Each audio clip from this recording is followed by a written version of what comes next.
Good evening, everyone. Today I'm going to talk to you about books. Yes, books are like that thing that everyone used to do, like way back when it was cool, and like don't do anymore because our entire education is like from the TV and the internet. Everyone's like, oh yeah, I read. I read articles on the internet from, questionable sources and all that fun stuff. Books have a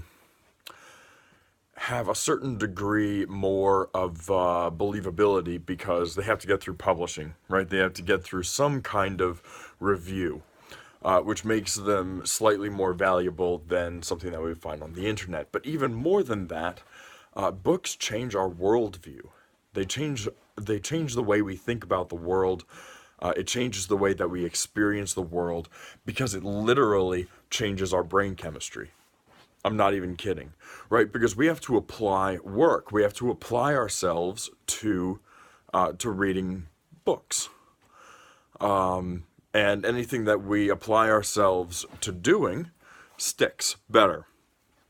Because, when we use our brains, we're creating connections, breaking others, and just becoming more and more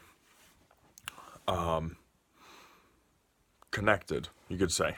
The various different neurons in our brain become more and more interconnected, more and more efficient. And books are a really, really good way to do this. Now, like any other kind of media that we expose ourselves to, books can change us either for good or for worse, right? So if we read graphic novels like 50 Shades of Grey or, anything else like that, that are typically poorly written and contain a whole bunch of, cheap garbage, right? Then we begin to experience the world more and more like that, right? When we read more things like, classics, King Arthur and his Knights, Swiss Family Robinson, or any other really good books out there. I mean, those are just a few. I'm not saying that, whatever my favorite books are have to be like the only good books that are out there. There are people who like spy novels, there are people who like romance novels, and there are excellent romance novels out there, right? What I'm saying is that even among books, there's some garbage that we shouldn't be exposing ourselves to, and there's some really, really good stuff that we should be exposing ourselves to. Particularly when we're trying to learn about business and being successful and making connections and forming networks and doing all of these things that are really important for everyone regardless of what their profession is. If you're any kind of entrepreneur, skilled laborer, businessman or woman, teacher, scientist, engineer, whatever it is, at some point in your life, you're going to have to sell yourself. You're going to have to sell an idea. You're going to have to sell something to somebody, right? And they're not going to buy it unless they want it.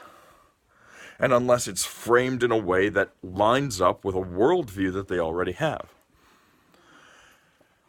And all of these ideas, this is a demonstration, all of these ideas I'm getting from a book by Seth Godin called All Marketers Are Liars. It's a really interesting title, but once you read it, you realize that he's not actually condoning lying. He's talking about how marketing is an art of storytelling, of framing things in such a way that they line up with a worldview that a person truthfully has.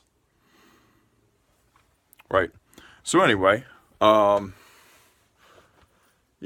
just a quick bit of a recording here, and have a good night.